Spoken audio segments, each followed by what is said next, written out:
10 signs you're too smart for most people. Let's just start here. Number 10. You already know how the conversation ends before it begins. Someone starts talking, and 3 sentences in, your brain has already mapped the entire arc. You know the punchline, the complaint, the point they're building toward, and you stand there nodding because what else are you supposed to do? Interrupt them? Tell them you've already fast-forwarded through their story in your head? I used to think this was a superpower. Turns out it's just lonely. Because while everyone else is enjoying the journey of a conversation, you're stuck at the destination, waiting. And the worst part? You can't tell them. Because then you're the asshole who doesn't listen. But you are listening. You're just listening too well. Your brain is 3 moves ahead, playing chess while everyone else is playing checkers. And neither game is more valuable than the other, but yours doesn't let you rest. I tried slowing myself down once, pretended I didn't see where things were going.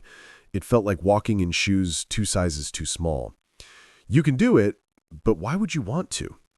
Still, that foresight, it comes at a cost. You miss the texture of the moment because you're already mourning its end. Number 9, you feel guilty for being bored. Not just bored, profoundly, existentially bored. And then you feel terrible about it because the person in front of you is trying. They're telling you about their day, their hopes, their new hobby, and your brain is screaming, "When does this get interesting?" I remember sitting across from someone I cared deeply about, listening to them talk about something that mattered to them, and I couldn't shake this awful restlessness, like my mind was a dog pulling at a leash. I smiled, I asked questions, but inside I was drowning in my own distraction. And the guilt was worse than the boredom. Because what kind of person gets bored by someone they love? But here's what I didn't understand then. Intelligence doesn't make you superior. It just makes you insatiable. Your brain metabolizes information faster than most people produce it, so you're constantly hungry, constantly searching for the next thing that'll make you feel awake. And in a world built for steady, predictable rhythms, that hunger feels like a curse.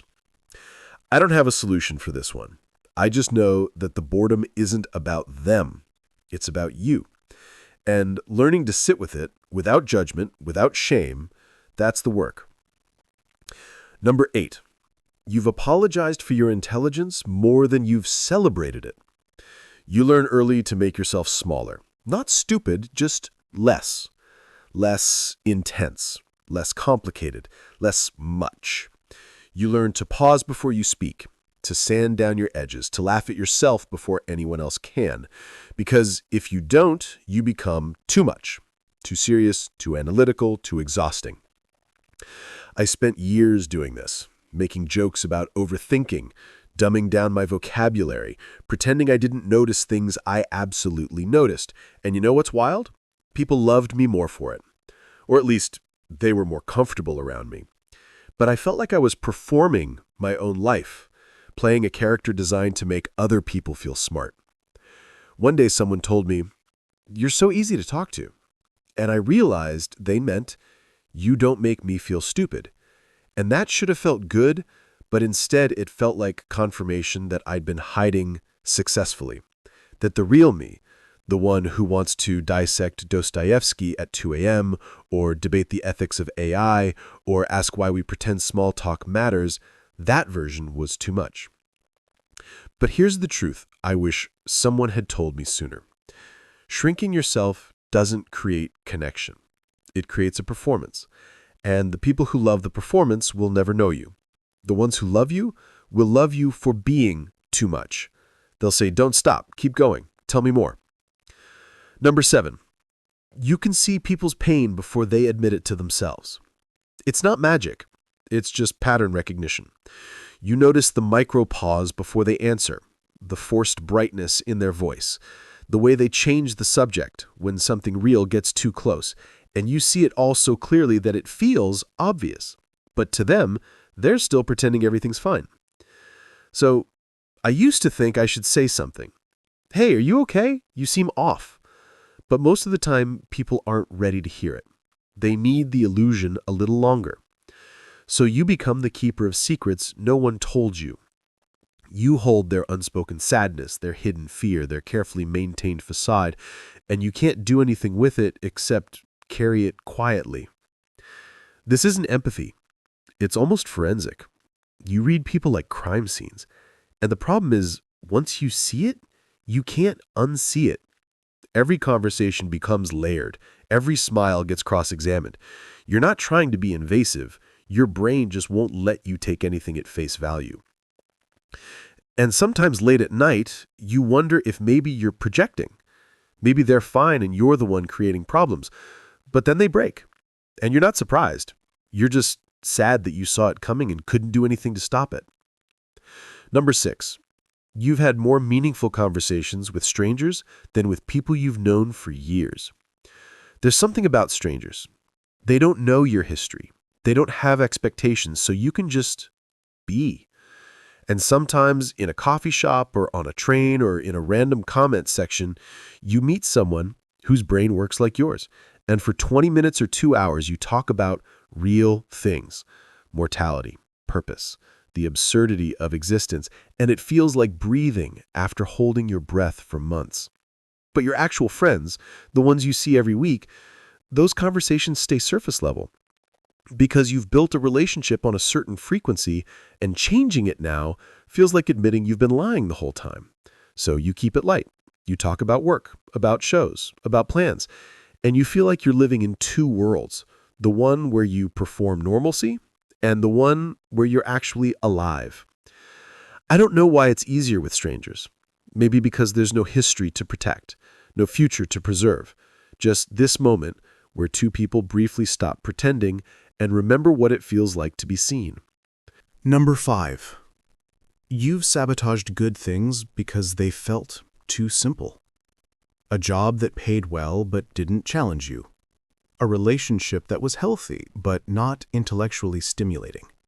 A friendship that was easy but felt hollow. You walked away from things that most people would kill for because some part of you believed that if it wasn't complicated, it wasn't real. Smart people do this. We romanticize the struggle. We think if something doesn't hurt, it doesn't matter. If it doesn't require mental gymnastics, it's not worth keeping. But that's just fear dressed up as standards. Fear that we don't deserve easy. Fear that if we stop fighting, we'll disappear. Here's what nobody tells you. Sometimes the deepest connections are quiet. Sometimes intelligence means knowing when to stop analyzing and just feel. When to let something be good without dissecting why. Number 4. You can't enjoy stories the way other people do. 10 minutes into a movie and you've already spotted the plot holes. Halfway through a novel and you're frustrated by the protagonist's terrible decisions. Someone recommends a show and you can't get past the first episode because the premise doesn't make logical sense. And people look at you like you're broken. Just enjoy it, they say. It's not that deep. But to you, it is that deep. Because your brain won't let you suspend disbelief. It won't let you ignore inconsistencies. It's too busy cataloging problems to experience joy. You feel the craftsmanship, the structure, the missed opportunities. You're not heartless. You're just experiencing the story on multiple levels at once. Narrative, technical, thematic, and sometimes that crowds out the emotional punch. Number 3. You've realized most arguments aren't about truth, they're about comfort. Someone says something factually wrong. You correct them, gently, with evidence. And instead of thanking you, they get defensive, angry, hurt, because you didn't realize they weren't making a claim. They were protecting a feeling. Most people don't want truth, they want validation. They want their worldview confirmed.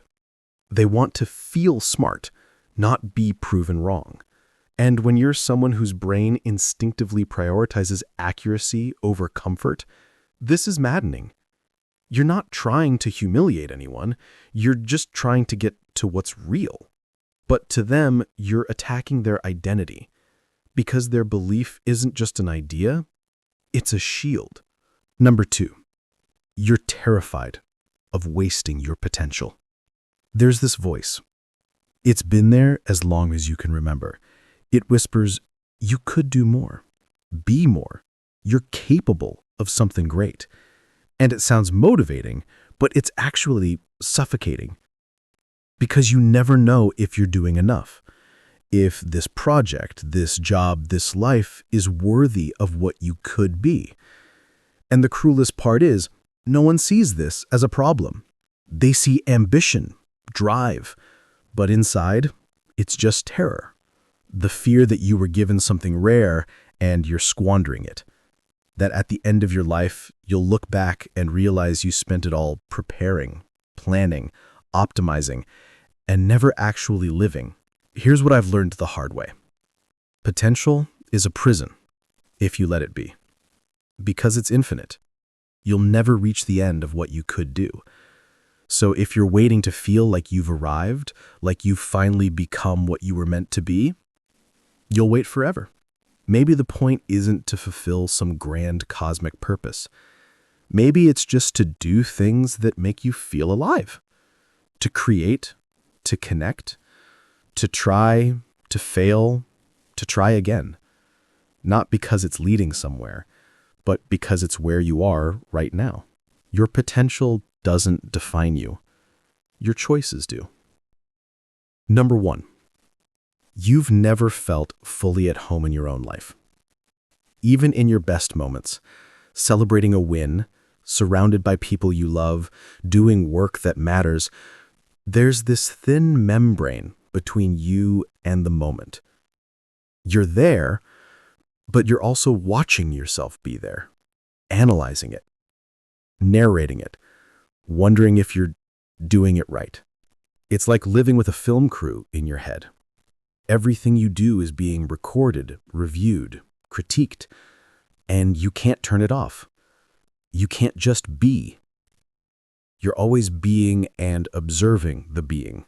And the loneliness of this is hard to explain, because on paper, you might have everything, but there's still this distance, this glass wall, this sense that everyone else is living in full color while you're watching through a screen.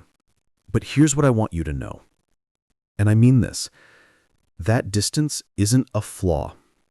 It's not something you need to fix. It's the price of awareness. And yeah, it's heavy. But it's also what makes you capable of things most people never attempt. That observer part of you, it's what allows you to see patterns, create meaning, turn pain into something useful. You were never meant to disappear into the crowd. You were meant to stand slightly apart, seeing things others miss, asking questions others don't think to ask. Not because you're better, but because you're wired differently. That's it. I'll see you in the next one. Subscribe for more insights like this.